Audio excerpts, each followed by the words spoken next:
Support the Amigos podcast and keep the Amiga goodness flowing for just $1 a month. Visit our page at patreon.com/AmigosPodcast.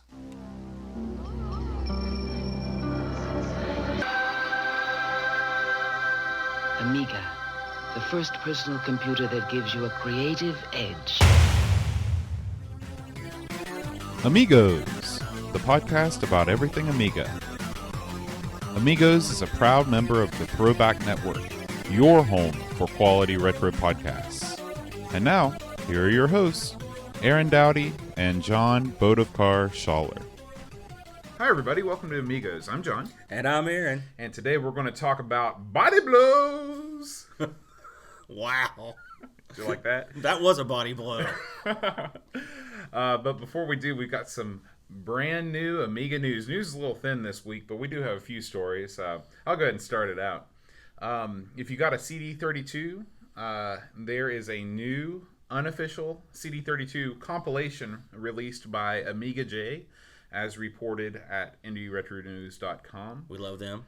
It's called the Vertical SEU Collection. Now, what do you think SEU stands for? Sub.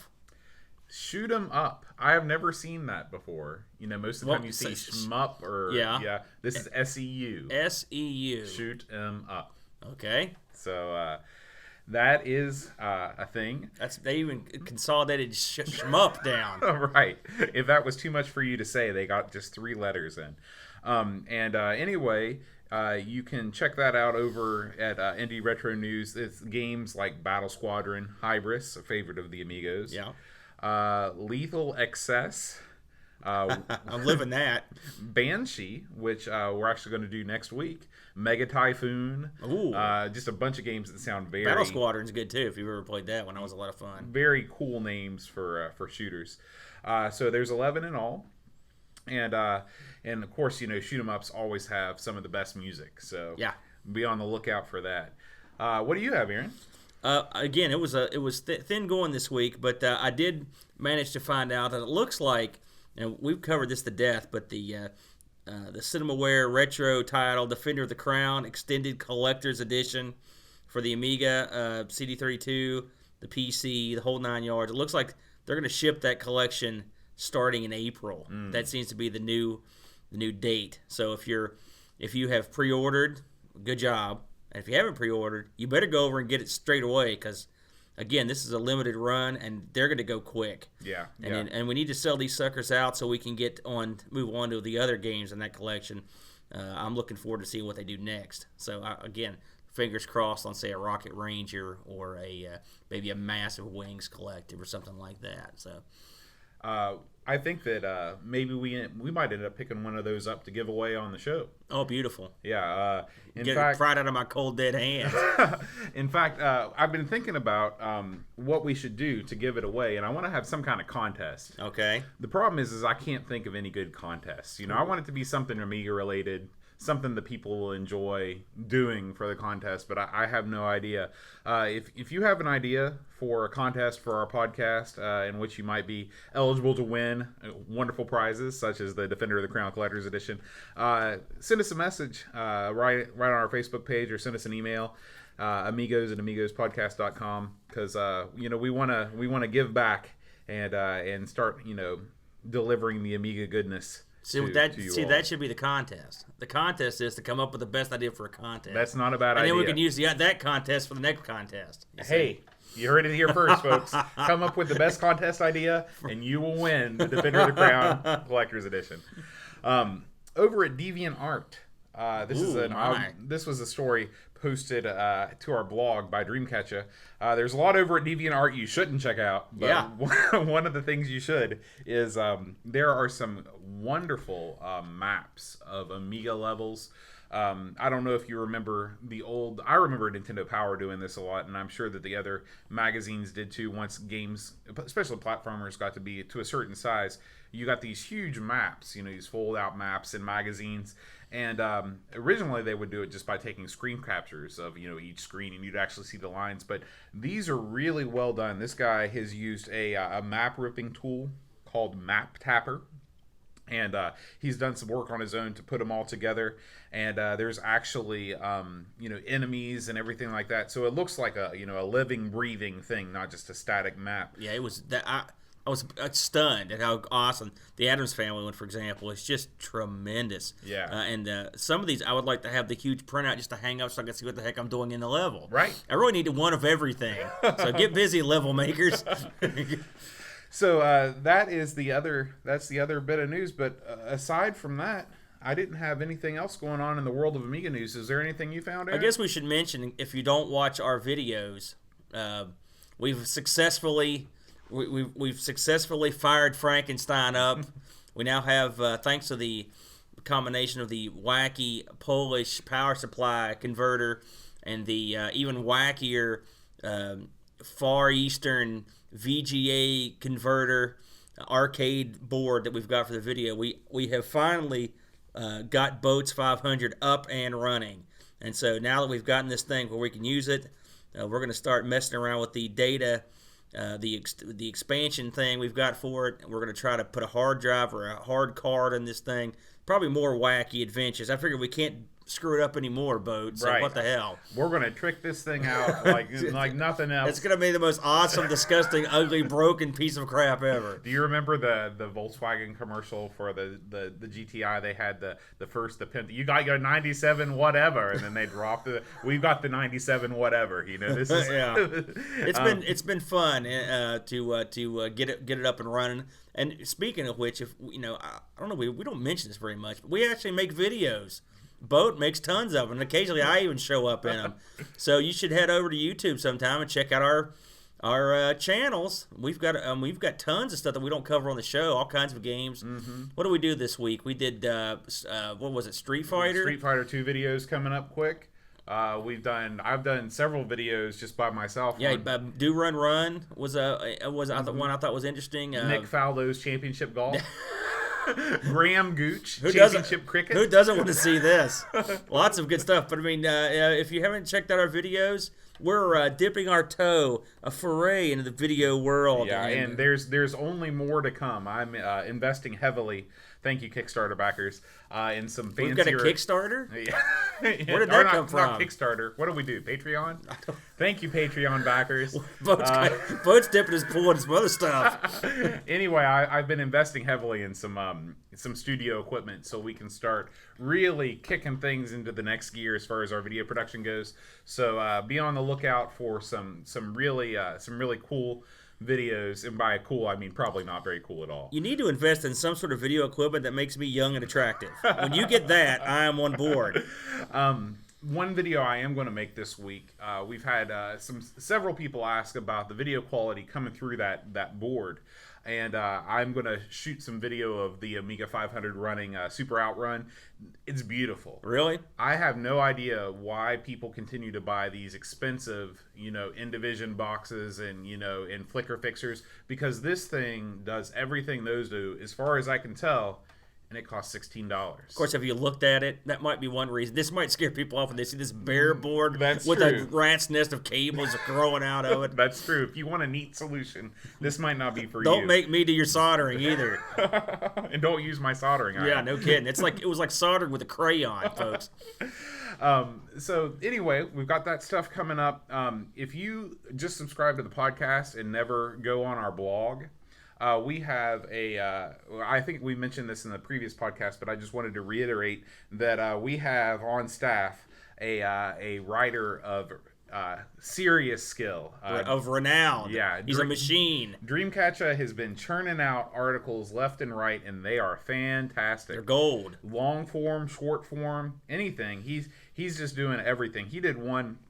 of course, he's reviewed several of the games that we've covered on the podcast, but he also covered some of the games that have, really huge HUDs, that take up half the screen. That was a great article, because that's often been a pain. It's this huge, it's like half the screen taken up by the name of the game. Right. And he's hilarious. And so you definitely check out the blog, amigospodcast.com, to read all of Dreamcatcher's latest articles, and of course everything that we do video wise I post up there too. So yeah, that's what's going on in our world, the Amigos world. We had more news than we thought. Yeah. But let's move on to the game. Hwah! So this is Body Blows. Body Blows. Would you say it's the most... That name, let's start right there. Of all the names you could come up with, I mean, Body Blows is a thing, but never make a game with the word blows in it. That was a big mistake. Yeah. Would you say it's the most famous Amiga exclusive fighting game in the Street Fighter II mold? Oh, yeah. How many could you possibly name? I only know of a couple, and this is... Yes, Boat. Okay. Way to lead the topic. So, it was released in 1993 by Team 17. I think it's fair to say that this is Team 17. This is not their most famous release. It's among, though. I mean, again, we've covered Team 17 stuff in the past. They did Worms, Alien Breed, F-17, Project X, Quack, and they did, of course, Super Frog, which we covered. That's probably where we picked it up. And Super Stardust. They've done a lot of good games. Body Blows was a successful game. And I can usually judge success by how easy it is to find on eBay. And these things are coming out of the woodwork. So I would say this was a pretty popular game for them. Plus the fact that they came back with a sequel so quickly after releasing the first one. So I'd say it sold pretty well. It was actually, even though it's graphically impressive, it was compatible with all the Amigas. I think there was a separate AGA version that was released. Yeah. It was a little bit better looking. More on that later. I found something amusing about that. But yes, they had separate AGA releases for Body Blows, Galactic. And we're going to sort of cover the entire trilogy. And Ultimate Body Blows was a CD32 exclusive, so it really didn't have a release on the old Amiga. Now, the game itself is probably the least interesting thing about the game. If you've played any one-on-one fighting game, especially released after 1991 or whenever Street Fighter II came out, you've played Body Blows. Yes. You've got special moves. You've got a cast of characters from all around the world. You've got different stages that they fight in. There's special moves.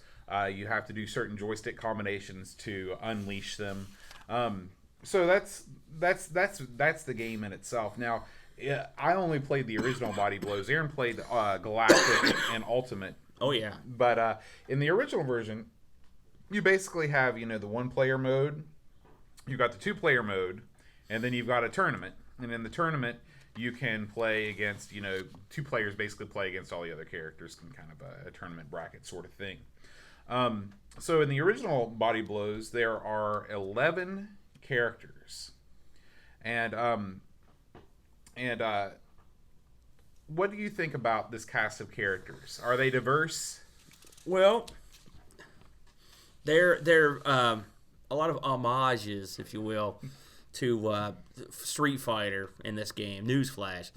I remember when this came out, having an Amiga.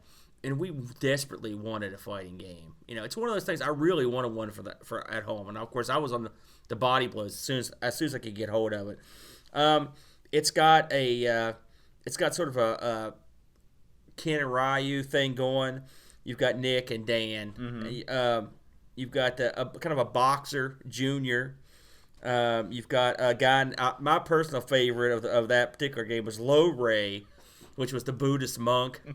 You had Cossack, who was your Russian, right? You got to have one of those. Doug, who was this pro wrestler. He was almost like a ball. He was bald. He was kind of fat.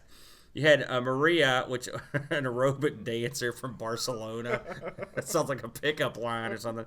Then you got another guy I really like, Mike, the Wall Street guy. Now that's a pretty original character. That's true. He had a briefcase and a suit and tie. Then the unoriginal character, Ninja. They didn't even name him. No, his name is the Ninja. And I like the fact that after he wins, he just hooks his sword up in the edge and goes, Ninja! As real ninjas often That's did. all you got to say. That's all you got to say. Ninja, man. Ninjas were a big deal, although they were, at that point, they were waning a little bit. Yet You, not a great name. He was a guy from China. And then you had basically the end guy, who was Max. And then Max was also, you find out, is a robot. He was you've heard of the T2, right? Right. He was a T-17. Oh. Think about it, Team 17. You get it? Interesting. Yeah, that's very clever. Like I said, my personal favorite was the Kung Fu guy. Although, again, Mike is pretty cool. And Ninja's actually a pretty good character. I wonder about in this version of the game, the balance. Mm-hmm. I think ninjas, for example, is tough to beat. Well, he's got a teleport and he can turn invisible. Oh, by the way, his invisibility power is cool looking. Mm-hmm. You know, they do a good job with it. The graphics in this, by the way, are really neat. They've got a bunch of stages. They've got a building site. They've got inside of a building a ninja cave. Each guy's got a Russian lab, a Shaolin temple. Crap you would expect from these guys. And the music's it's pretty good. It's not like anything to write home about. I thought it was okay. Mm-hmm. You know, Yeah. it's not of Street Fighter's quality, you know, in my opinion. But it was a fun game. It was early on, so they didn't have a ton of fighters in it. But that's a pretty good amount of playable guys. Mm-hmm.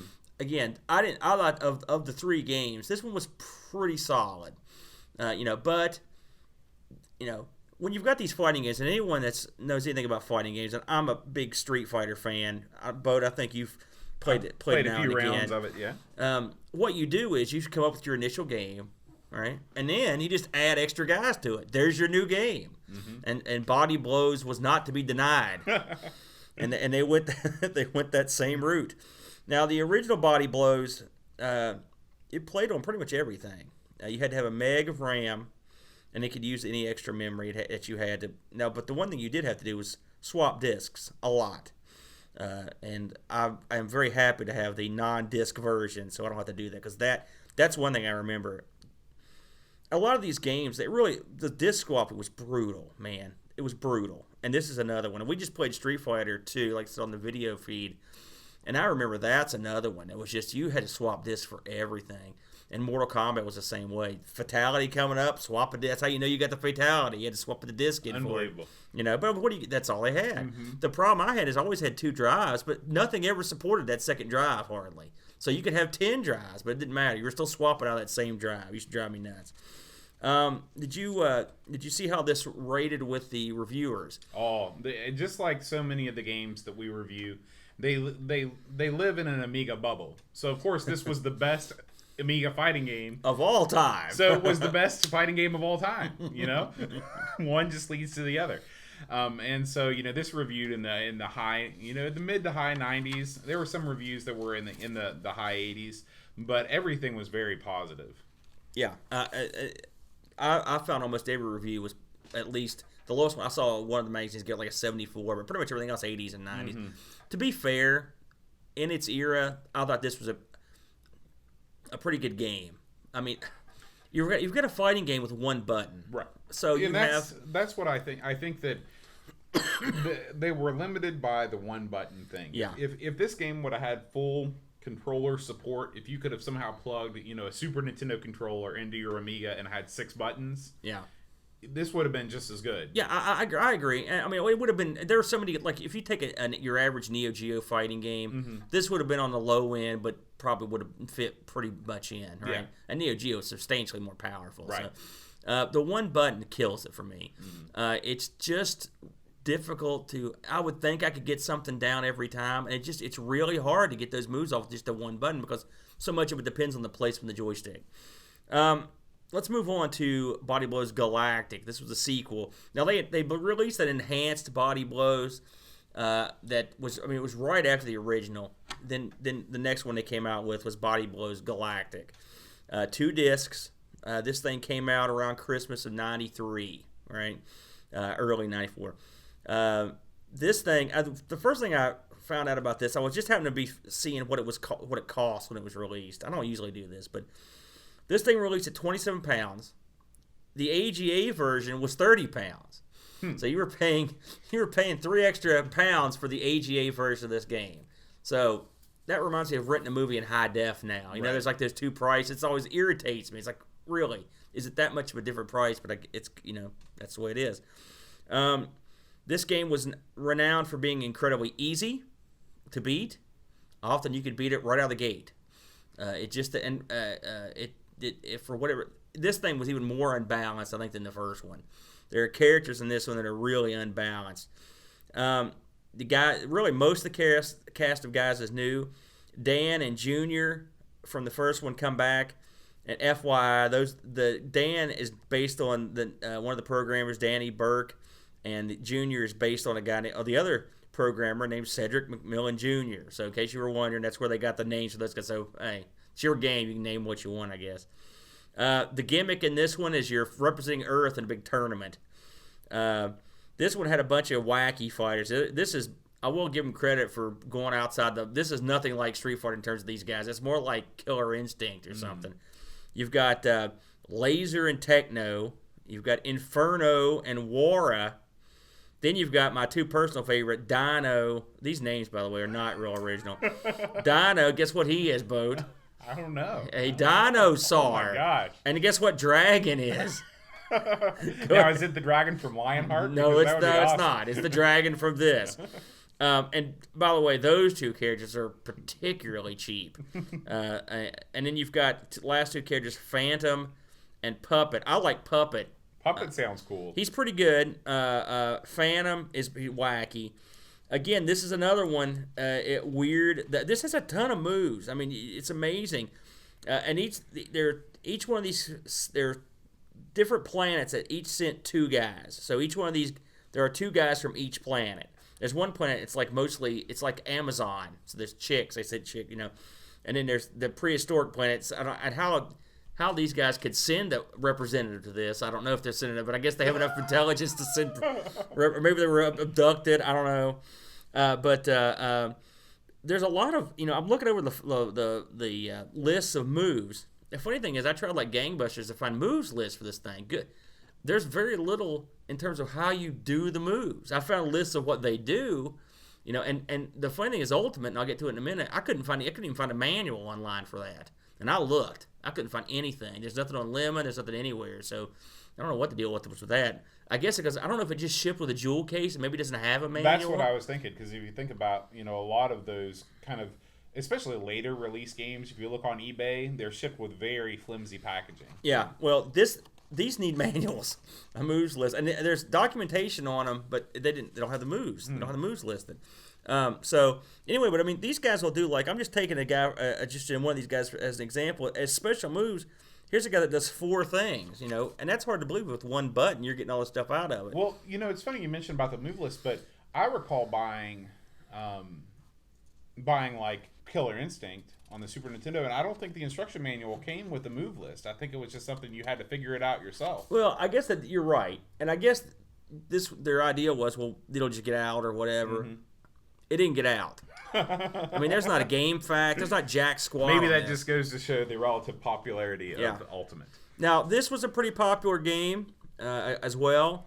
It introduced a few new things, but basically it's the same basic bear. Right? So, flash forward to this is the true money grab of the 3. CD32's out there. You need games for it. Let's release Ultimate Body Blow. Sure. Just took all the guys, put them in one big game, right? They even used the same samples from the old game. It's basically all the guys in a game. I don't think there's even an overarching. When I played it, there was no overarching story. There was no why are we here. It's like, hey, you want to have Junior fight a dinosaur? What the hell? Let's do it. It's tournament time. Let's go. They did do some things under the hood to make this a little bit better. To the naked eye, there's very little. Better AI. It's more difficult than the previous couple. They added a tag team mode. The tag team mode is basically like you pick 2 guys. Your buddy picks 2 guys, and when you fight them, when the first one dies, you fight the next one. Kind of like a Marvel versus Capcom. Except you don't tag in the middle of the match. Mm-hmm. It's more like King of Fighters. Okay. If you played that. They added Turbo. Turbo bad. Turbo no good. I could not play it with even Turbo set at 1. I've heard it Turbo 2. You cannot win. I turned Turbo off, but it's there. They put this mercy thing in where if you're getting smashed, your guy can like take a little break, and get himself together. I guess that helps. How's the net code? How's that what now? The net code. What's the net code? Well, when you're playing online, there's no online play in this game. Oh, no, there's not. I'm sorry. You blew my mind for a second there, Boat. This thing released in right around April-ish of 94, 23 pounds. Again, it was only on the CD32. Mm-hmm. As far as I could tell, there was no box version of this. It was just the jewel case version. These released also on the PC. I should mention that. And the PC version has VGA. And this version has the AGA. And you're getting 256 color backgrounds, very sharp. Pretty much the same backgrounds. Again, there was very little changed on this. They just stuck it out there. Again, this didn't have a CD, didn't have a floppy disk release. But then again, if you had the first 2 games on floppy, you really didn't need this one because you pretty much had the game. Mm-hmm. It had some CD sound. I didn't have that on the version I played, since it was the hard drive load. I didn't have the sound, so I can't comment on the music on it. The sound effects exactly the same as they were. The one thing this did add was, since it's a CD32 title, it had gamepad support, and you could use all those buttons. That's huge. Yeah. I didn't get to try it with the gamepad, but I'm gonna break out the CD32 and give it a whirl. I've played it on there before with all the game buttons, and it does help. It has to, obviously. Right. It has to. This one reviewed pretty well. Again, upper 80s for the most part. Again, they were, and everyone, I looked at these reviews and they were all like, wow, this is a lot like Street Fighter as well. And everyone knew this was a money grab. They almost all mentioned it to the article. They're like, this is a money grab. But I don't blame them. You might as well put it out. All the other fighting games were doing it. This was pretty much their last foray into the fighting world. Of course, this is on the CD32, and then it was all gone. And I think they realized, okay, this is pretty much, we've milked this series to death. Right. But that's pretty much the long and short of it, man. The third one plays just about like the first 2, almost exactly like the first 2. I looked these up on eBay, as I'm wanting to do, and they are going for around $20. There were none in the United States as of when I checked, but they had some recently that sold pretty cheap. The one that's rare seems to be Galactic. I didn't see that one as much. There were plenty of people selling the CD32 Ultimate. Again, you're going to pay, if you're in the UK or over in Europe, you're in business. You shouldn't have any trouble. Over here, you're going to probably have to import. But there were plenty. There were plenty of body blows. There were plenty of Ultimate body blows. So if you're looking to pick this up, you can get a box from probably, I'd say, no more than $30 US. So it's good. I mean, it's funny because the Amiga it's kind of, even though it's an American system, it kind of lived within its own bubble, like we talked about before. So there were all these games within these specific genres that only had their home in Amiga. It's almost like the Spectrum or something like that, except a more advanced version, where you had this whole other world of console things that were going on concurrently at the same time that affected the Amiga, but it wasn't just ports, it was actual real efforts to replicate the console experience. So from an abstract perspective, I think it's very interesting. Mm-hmm. Would I rather spend the rest of my life playing Body Blows instead of Street Fighter 2? No. But you may change your mind when you play it on the Amiga, on the other hand. Speaking of which, we did try this out, and I play most of my, up until this week, I played all my Amiga games on the through WinUAE, and for whatever reason, this game emulates very, very quickly. It probably a setting of something. I'm sure that I've got a setting messed up somewhere, but but I still enjoyed it. But when I watched some YouTube videos of it playing on it, accurately emulated systems, it looked to be a much deeper game and not as much just button mashy sort of thing. Yeah, I mean, I will say it's standard fighter. I mean, again, if you've played a lot of Neo Geo fighters or whatnot, this is somewhere in the Fatal Fury, somewhere in that area. Mm-hmm. Older fighting game, generic one. It's better than it's a lot better than say that Jaguar fighting game we played. Oh, that's unplayable. So that me and Bo have dipped our toe in the pool in the Jag a few times, and there are plenty of bad fighting games. This is, I would say, a generic fighting game. Mm-hmm. It just had to be on the Amiga where they don't have anything else, right? So. But I give it a marginal thumbs up. Particularly the third one. If you've got the CD32 with the controller, mm-hmm. I'd say that's the one you should go after. Absolutely. We've got a special interview coming up at the end of the podcast where we talk to Jeff from Vintage Volts about some Amiga 3D design programs, Turbo Silver and Imagine. So if you were part of that scene back in the day and want to relive some of your memories of doing some early computer graphics, then check out that interview. It's he's a neat guy, and he's got a lot of stuff going on over at Vintage Volts. Yeah, he's a real interesting cat. He's got his hand in all kinds of different pies. He's got podcasts galore. He's got a great web page, and he's a real interesting guy who really knows his stuff. So if you're into that old 3D rendering stuff, give it a listen. I think you'd enjoy it. And we'd like to thank our sponsors, Chris Folds, Zach Zimmerman, Adam Bradley, Will Williams, Daniel Bingston, O'Brien's Retro and Vintage, Brent Dowdy, and Chad Halstead. If you'd like to support the Amigos podcast, check out our Patreon page at patreon.com/Amigos podcast. Thank you, guys. We appreciate it. Next week, Aaron, we are going to tackle a vertical shoot 'em up. That's great, Boat. What's it called? It's called, Aaron, Banshee. Cool. I've heard of that, but I've never played it. So this is O'Brien's Retro and Vintage recommended this to us. It's supposed to be a real fun game. It's got 2-player co-op, so I know we always enjoy those, or 2-player fight to the death. I don't know what if there's friendly fire in this involved or not. Is it a shoot 'em up, a shmup, or a SUV? Find out next week as we cover it. What a cliffhanger. Until next time, guys. Adios. All right, we've got a special guest here with the Amigos today. We're joined by Jeff from Vintage Volts. And Jeff, why don't you tell us a little bit about your site, Vintage Volts, and all your web platforms? Okay. Well, Vintage Volts is kind of an outlet of things that I like, that I enjoy. I've always been into electronics ever since I was a kid.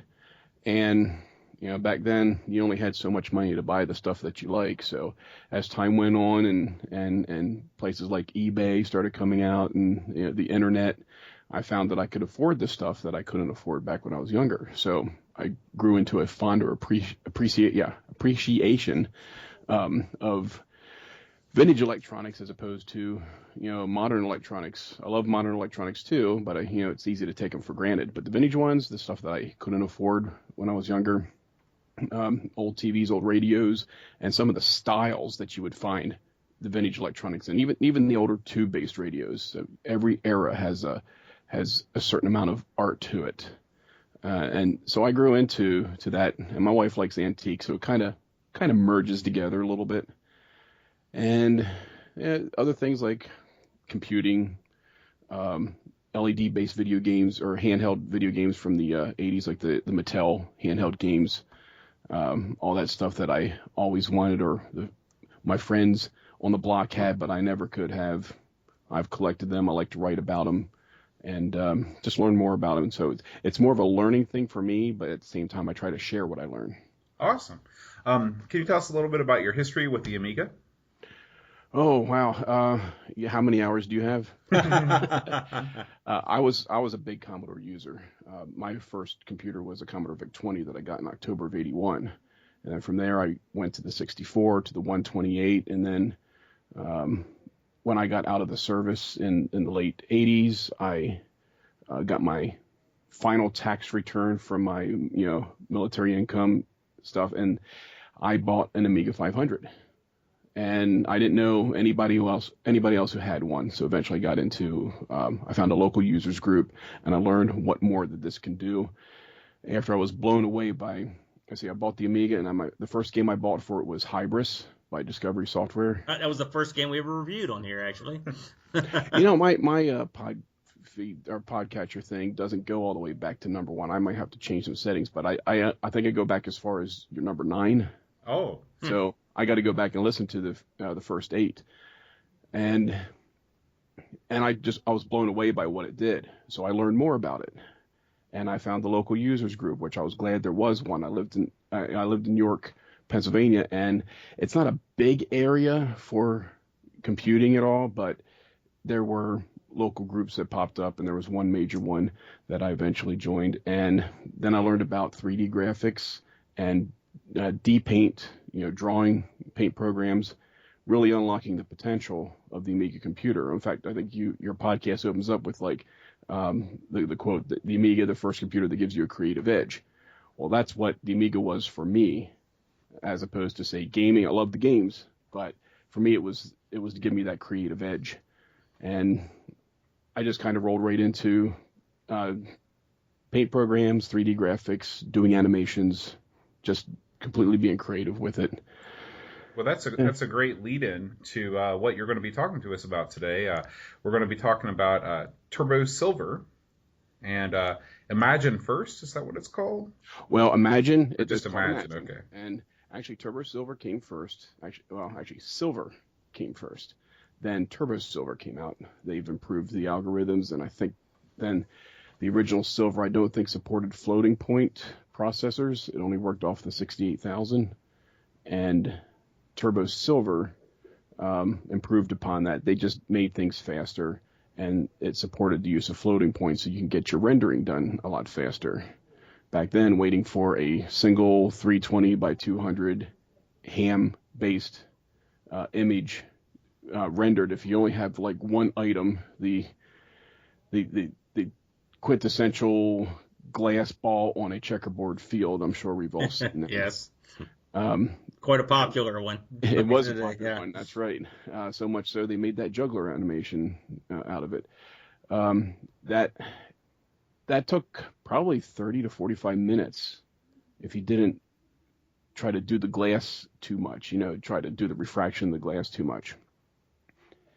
And that's how I got started. I wanted to lay primitive objects out in a virtual environment, try to tweak them, change them into something other than the basic block, cube, the cone, the ball, the torus. Every one of these has like that donut-shaped torus in it. I don't know what you can turn that into except a donut. But I just learned that, okay, I can set these things here. I can create lighting. I can create a scene and render it. Half hour later, or depending on how complex it is, maybe 2 or 3 hours later, I have a single image. And it was neat.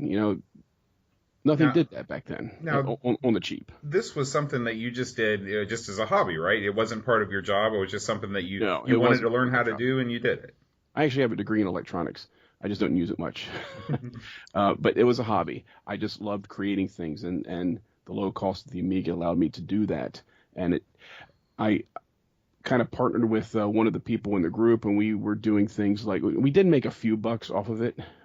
Both he and I got interested in, we worked with the Turbo Silver, then we got into Imagine. I'll get into that in a bit.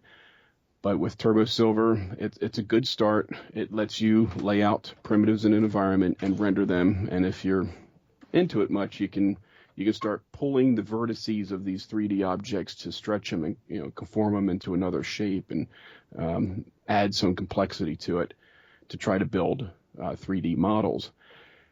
And we eventually went into the guy's name is Bill, and he and I went into a few places locally, like local cable television.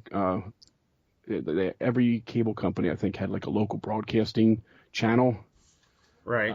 And we went into them, and we were working with Imagine, which is basically Turbo Silver, but with all the good stuff tied to it. And I'll get into some of the details on that a little bit later. But we went and say, hey, kind of negotiated to do their logo in 3D. So they gave an approval for some work, and we redesigned their flat logo into a 3D logo, gave it a little bit of animation, just a 5-second clip, just enough to give it some depth and movement, and we sold that for a few $100. Thought, oh, this works out good.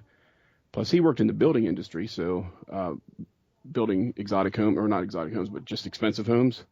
So when he went to work for one company, he was able to talk them into letting us do building modeling, where we would design the house off the architectural plans before it was built and build it from scratch virtually. And then we put brick facing on the walls and different textures and tiles of textures like for floors and stuff.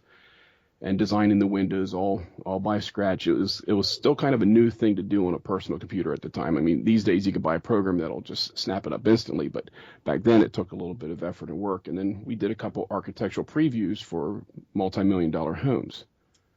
I didn't get very far, but hey, it was a few bucks. That's a good angle, actually. I never thought I would have never thought of that. The TV thing's a good angle too.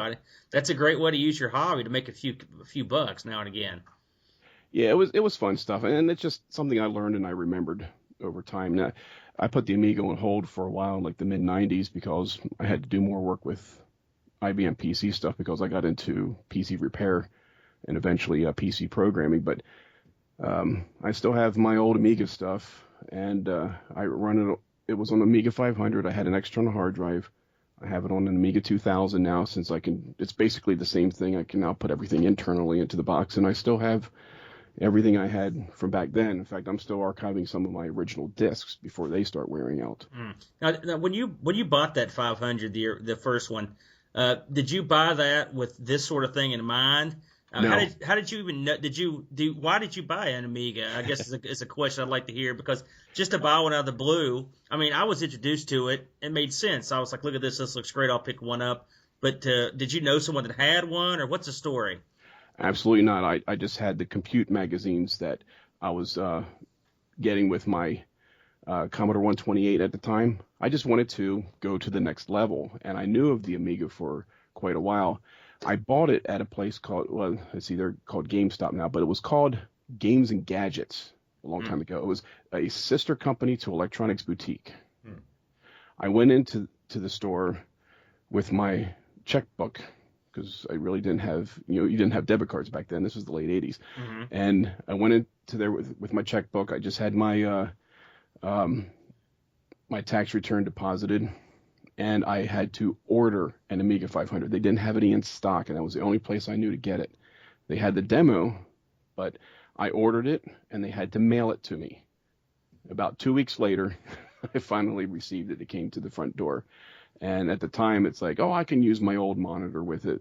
And I found out later that there's something different between a RGB monitor for a Commodore 128 and an RGB monitor for an Amiga 500, the analog digital difference. But lucky for me, it came with an A520. That was enough to get me started.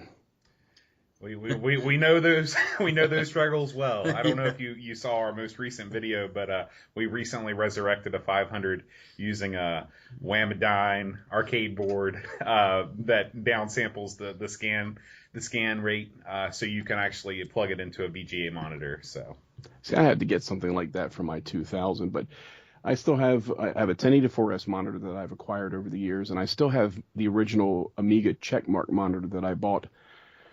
I bought that in like 91. I bought it used from somebody, and it's still going strong. Yeah, they're tough monitors. They made good monitors back then for sure.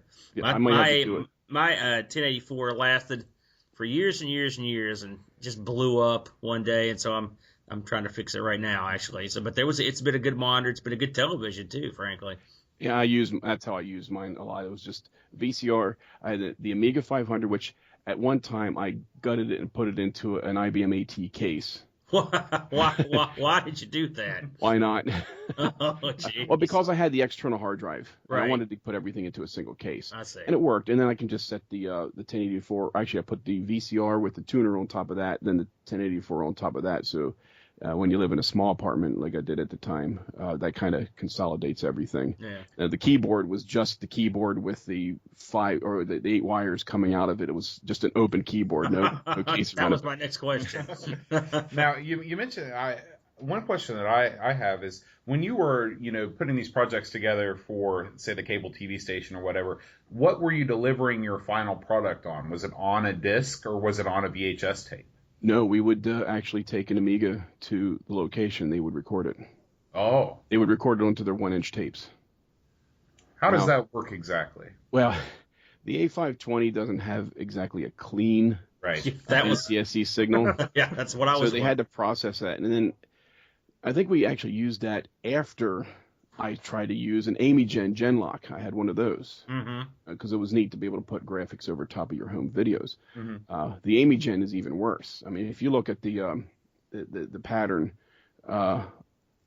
the vector scope pattern of an Amy gen, it's all over the place. There's supposed to be straight lines that look like a six pointed flower, but it's all curved and it doesn't really look all that good. I mean, it looks fine on a monitor, but when you go to record it kind of screws up the inputs of the recorder. It doesn't know what to lock onto, so they had to pre-process it. They got a good thing out, and then I realized I had the A520 because I put it away ever since I got my 1084 monitor. They were able to do more with that. Okay. It was a lot cleaner. So that's what we did. We brought an Amiga on site and recorded it straight off of there. What a different world, huh? It is.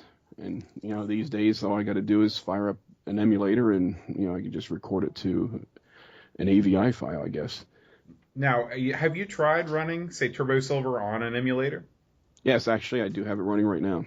Is it, I mean, of course, the rendering time, does it just render instantly? I mean... Well, I have it set. I have it, what I did is I was able to copy using Amiga Forever. I was able to copy the contents of my Amiga hard drive to PC hard drive. Mm-hmm. So I'm basically running everything I had before in emulation if I choose to. I just put in the virtual disk for Turbo Silver Pro, and I load it up. I don't change the speed of the Amiga. I guess I could accelerate the CPU, but I did not. Mm-hmm. But if I keep it as a standard 68,000 with the ECS chipset, it runs like I remembered it. It could take, just a single ball without any kind of refraction or reflection might take about 10 to 15 minutes to render. Okay. I was just curious if you, how much the process, now if you were to bump it up at least to, the processor on the 4000, or something like that, would the rendering time, did it really increase by leaps and bounds between, first generation Amiga, I didn't try that. Believe it or not, I was just, most of my stuff I've done, I played with Turbo Silver for about 3 or 4 months before I got Imagine. Mm-hmm. And then from there, I kind of left Turbo Silver aside. But I knew it was an important step to Imagine because Imagine developed from Turbo Silver. Turbo Silver goes in, you have basically animation cells. And you go in and edit a cell by putting in your objects and setting everything within your 3D environment, and that's the one cell. If you want animation, you got to copy that to another cell and make manual changes to everything.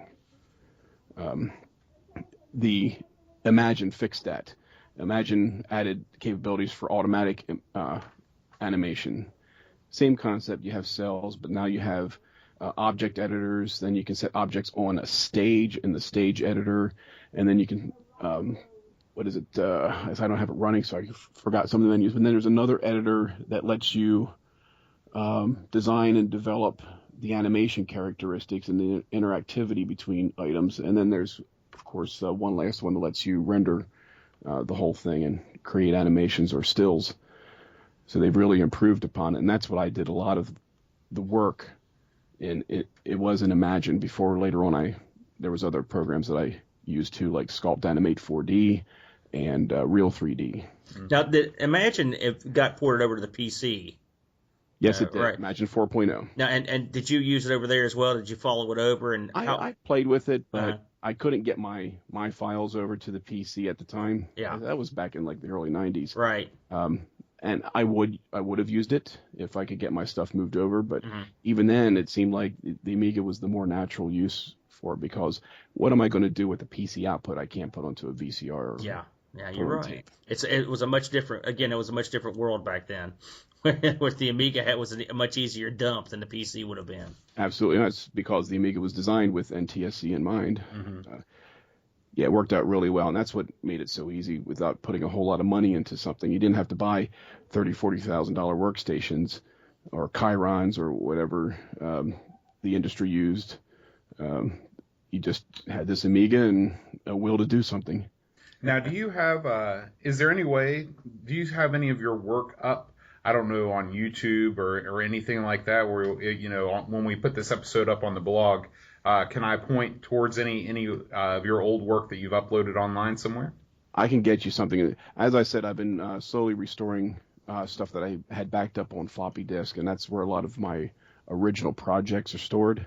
I do have some on on my hard drive, and I can render something. If I were to pick and choose, I'd have to go through, see which ones were a little more cool than the others. There's one other project I did, and it never really went anywhere, but I had fun doing it.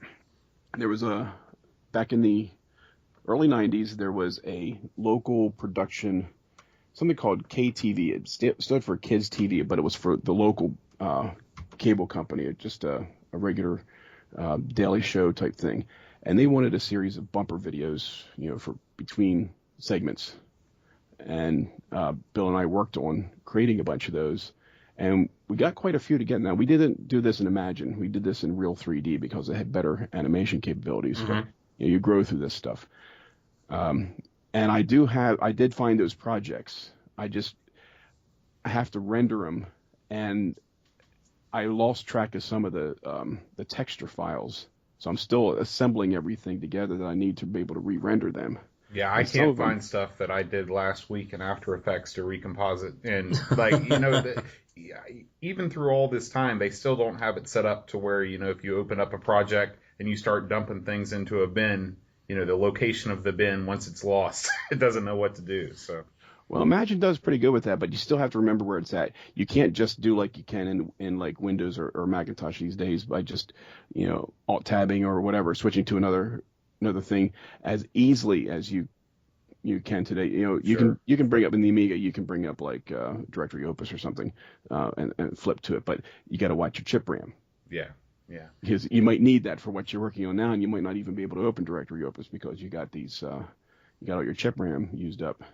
Well, we'd love to see, anything that you can put together. If you can send it over, we'll post it up on the blog, and maybe it would even inspire some of our other listeners that have done some 3D animation on the Amiga to send it over too, because this is kind of an art form that is unique. Early computer graphics animation is still really cool. And being able to do it from home was the best thing. It was, I wasn't making much money off it. I was just having a lot of fun. Mm-hmm. Did you ever mess around with the Morph software that was out back in the day? This is a sidebar. Yeah, Cinemorph. For the yes. Another thing I thought was a neat to play with was that I can't remember the name of it, where it basically was a scenery rendering software. VistaPro.